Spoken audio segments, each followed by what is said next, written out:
வணக்கம்.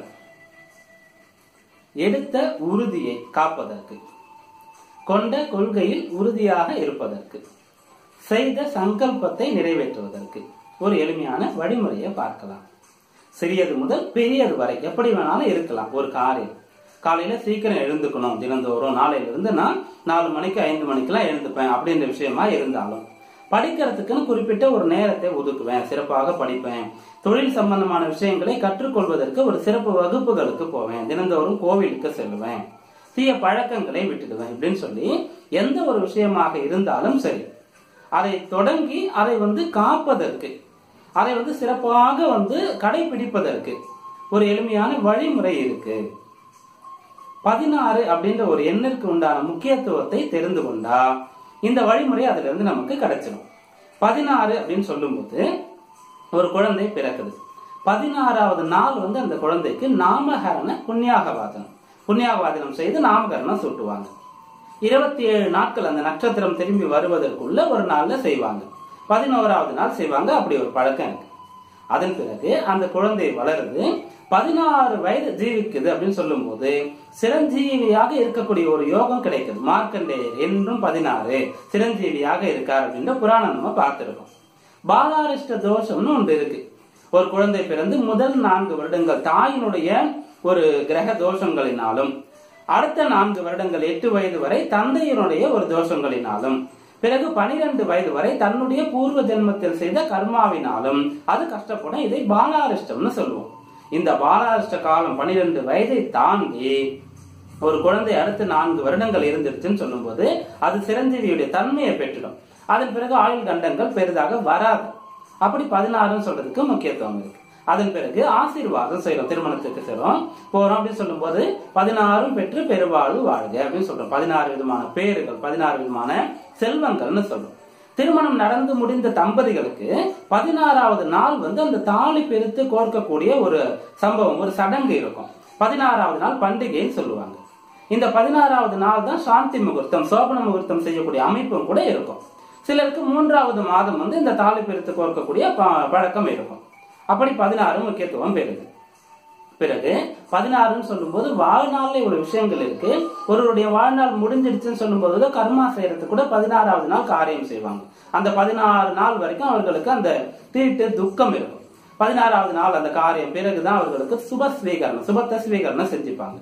அப்படி குழந்தை பிறக்கிறதுல இருந்து வாழ்நாள் முடிகிற வரைக்கும் இந்த 16ன்றது முக்கியமான ஒரு இடத்தை பிடிக்குது. 16க்கு அவ்வளவு முக்கியத்துவம் இருக்கு. நடைமுறையில் பார்க்கும்போது இந்த காலத்துல நம்ம 10வது வகுப்பு வரைக்கும் ஒருவர் 5 வயதுல 1வது போறவர் 10வது படிக்கும்போது அவருக்கு 15 வயது இருக்கும் அந்த மாணவர் மாணவிக்கு. அந்த 15 முடிந்த பிறகு 16 தொடங்கும் போதுதான் நான் இந்த துறையை தேர்ந்தெடுப்பேன், இந்த குரூப் எடுப்பேன்னு சொல்லக்கூடிய ஒரு உரிமை கூட கிடைக்குது. அவருடைய வாழ்க்கையை தேர்ந்தெடுக்கக்கூடிய ஒரு அமைப்பாக, ஒரு முக்கியமான காலகட்டமாக அந்த 16 இருக்கு. அப்படி 16க்கு நிறைய முக்கியத்துவம் இருக்கு. இப்ப நம்ம எடுத்துக்கொண்ட ஒரு தலைப்புக்கு ஒரு விஷயம், எளிய வழிமுறை இருக்கு இல்லையா, அதற்கு இந்த 16 எப்படி தொடர்பு பெறுதுன்னு பார்க்கும்போது 16 நாட்கள் தொடர்ந்து ஒரு காரியத்தை நம்ம செய்துட்டோம், தடையின்றி விடுபடாம செய்துட்டோம் சொல்லும் போது அதன் பிறகு அந்த காரியத்தை நம்மால் எப்போதுமே சிறப்பாக செய்ய முடியும். அதே போன்று 16 நாட்கள் ஒரு கெட்ட விஷயத்தை விட்டுட்டோம் அப்படின்னு சொல்லும் போது அதன் பிறகு அதை நம்ம கஷ்டப்படுத்தாது, எளிதாக அதை விட்டுடலாம் வாழ்நாள் முழுக்கவே. அப்படி நல்ல பழக்கங்களா இருந்தா தொடர்ந்து 16 நாட்கள் செய்யணும். காலையில சீக்கிரம் எழுந்துக்கிறது, அல்லது தினந்தோறும் கோவிலுக்கு போறது, குறிப்பிட்ட நேரம் ஒதுக்கி படிக்கிறது, அதுபோல வேலை சம்பந்தமான சிறப்பு வகுப்புகள், நமக்கு இப்போ அடிஷனல் குவாலிபிகேஷன் சொல்றாங்க இல்லையா, எக்ஸ்ட்ரா கரிக்குலர் ஆக்டிவிட்டிஸ், இதெல்லாம் இந்த 16 நாட்கள் தொடர்ந்து நம்ம செய்துட்டோம். நமக்கு அது கஷ்டமா இருந்தாலும் கூட அதை எப்படியாச்சும் நம்ம நம்மை கட்டுப்படுத்தி கொண்டு பாடுபட்டு செய்துட்டோம் அப்படின்னு சொன்னா அதன் பிறகு அதுல கஷ்டம் இருக்காது. ஒரு காரியத்தை தொடர்ந்து செய்துட்டா பழகிடும், அதன் பிறகு அது கஷ்டமா தெரியாது அப்படின்ற ஒரு அமைப்பு இது கிடையாது. இதன் பின்பு ஒரு ஜோதிட தகவல் உண்டு, ஜோதிட சூக்ஷ்மம் உண்டு. 16 சொல்லக்கூடியது திதிகளை அடிப்படையாக வைத்து சொல்லப்படுது. 16 மொத்தம் திதிகள் 30 இருக்கு. 14 திதிகள் தேய்பிறையில, 14 திதிகள் வளர்பிறையில இருக்கு. அதோடு சேர்ந்து அமாவாசை ஒன்று, பௌர்ணமி ஒன்று, மொத்தம் 30. அதுல ஒரு திதி ஆரம்பித்து மறுபடியும் அந்த திதி வருவதற்கு 16 நாட்கள் ஆகும். 15 திதி முடிந்து 16வது நாள் அதே திதி மறுபடியும் திரும்ப வரும்.